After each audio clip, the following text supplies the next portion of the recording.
Good afternoon, the midday news. I am Adeleke. President Bola Tinubu signed 4 new tax bills into law, saying the new laws will open the door for a new economy and business opportunity. President Tinubu said this at the signing ceremony held at the State House, Abuja.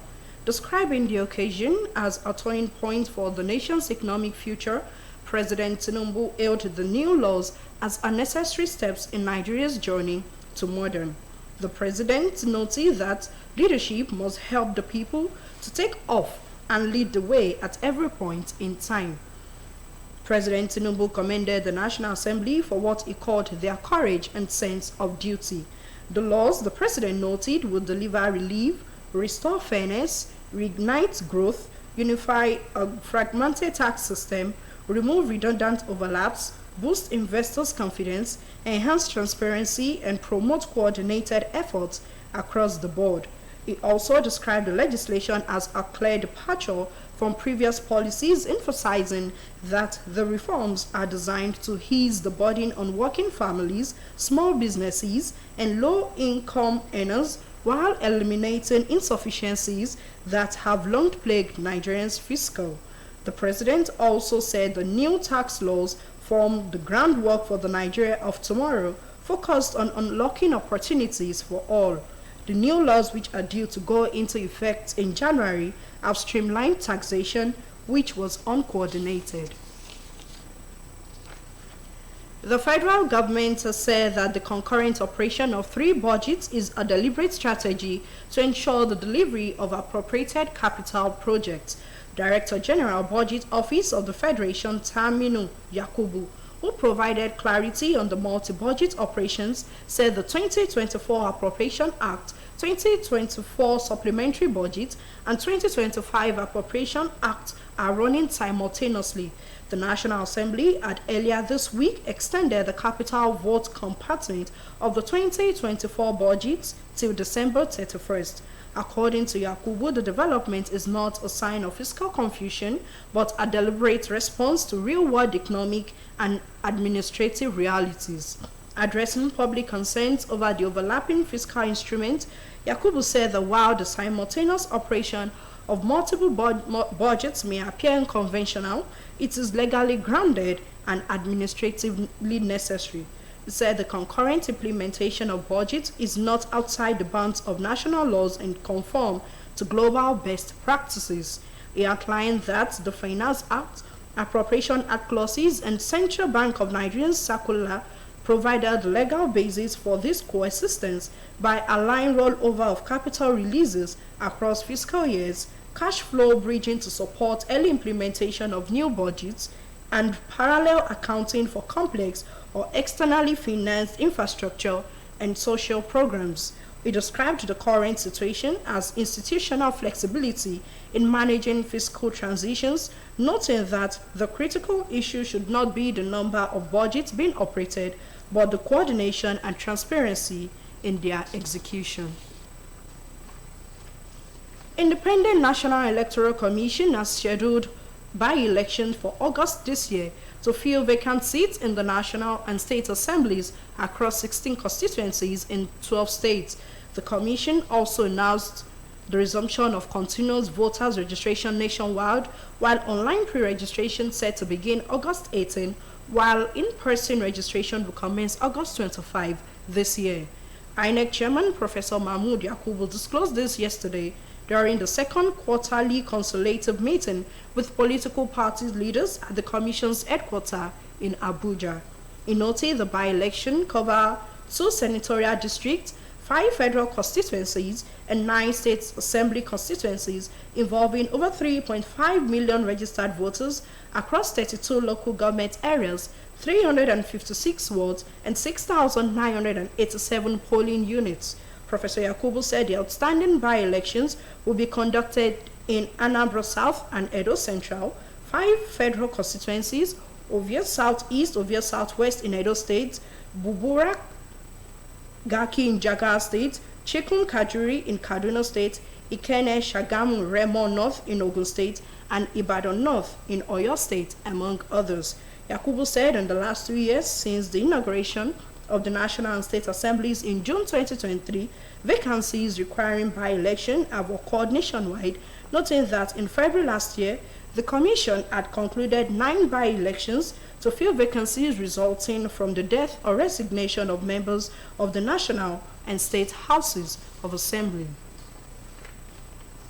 The Senate said it's set to meet with critical stakeholders in each geopolitical zone to unearth the roots of the menace and devise pragmatic measures to restore peace and stability in troubled areas. Although many Nigerians have advocated community self-defense as a solution to the worsening state of insecurity in the country, however, the Senate has defended the regional meeting initiative on the ground that no amount of money invested in infrastructure would guarantee any tangible outcome if peace and stability were not established in the danger zones. Senate leader and chairman ad hoc committee on national security summit Opeyemi Bamidele read out the plans during the inaugural meeting of the committee at the Senate New Wing National Assembly Complex, Abuja.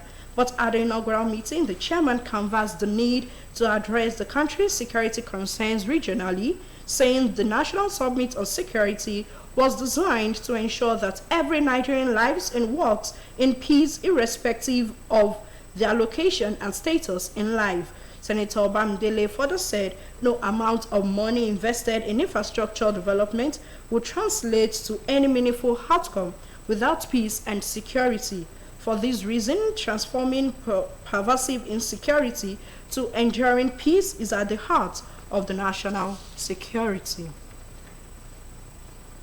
The Nigerian Union of Allied Health Professionals Southwest Zone has called on government at all levels to involve their members in planning to implementation in policy making. Hosted by Osun State branch of the union, the leadership maintained that health service in Nigeria, especially Southwest, required alternative approach. Shijuade additional reports is presented from the studio.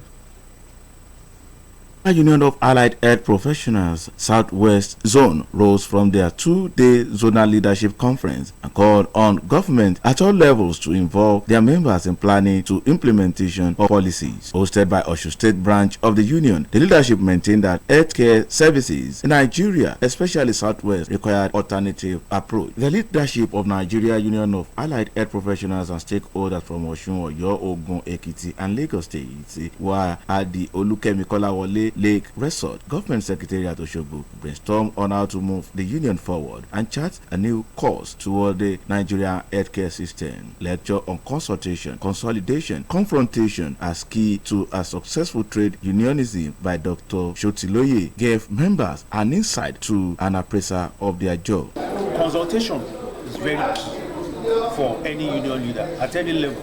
You must be able to dialogue with your members, dialogue with your officers, and more importantly, dialogue with your administrators, your employers. If there is any issue, the best approach, first line of action is to dialogue. Don't look at confrontation first. When you dialogue, you get more, and there will be peace all around you. And what you get in times of peace is usually more than what you get in times of war. So we should always look at confrontation first. Confrontation should be the last thing. And even if we get to the stage of confrontation, strike action should be the last option. Also speaking on Nigeria healthcare system, the politics and policies and the practice, the former national president, Dr. Felix Faniron, said that the rot experienced in the health sector was as a result of non-involvement of allied health professionals into the policy making and implementations. One of the reasons why this policy is not as successful as it is supposed to be is that the allied healthcare professionals have not been well involved in planning and the implementation of these policies over the years. And particularly, allied healthcare professionals who actually constitute a very reasonable percentage of healthcare workers in this country, and with high intellectual capacity and ability, have always been deprived of participating at the management level of healthcare system in this country.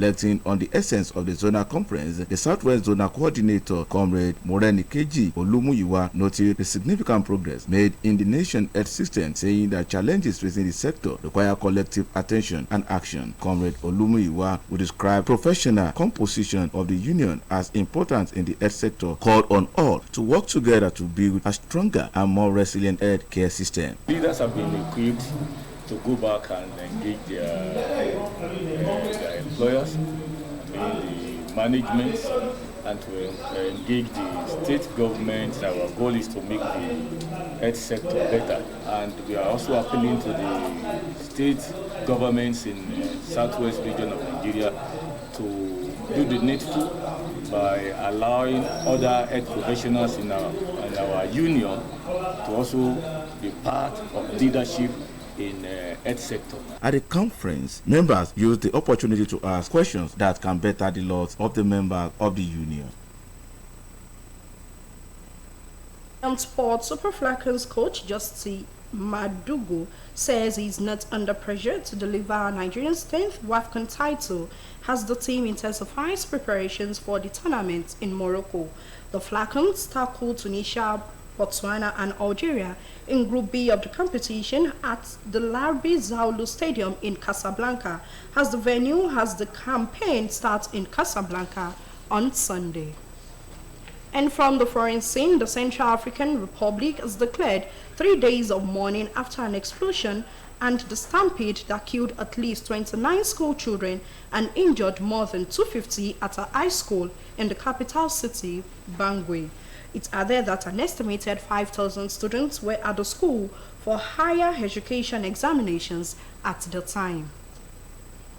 That ends the midday news on OSBC TV. Join us at 3 for the state news. Good afternoon.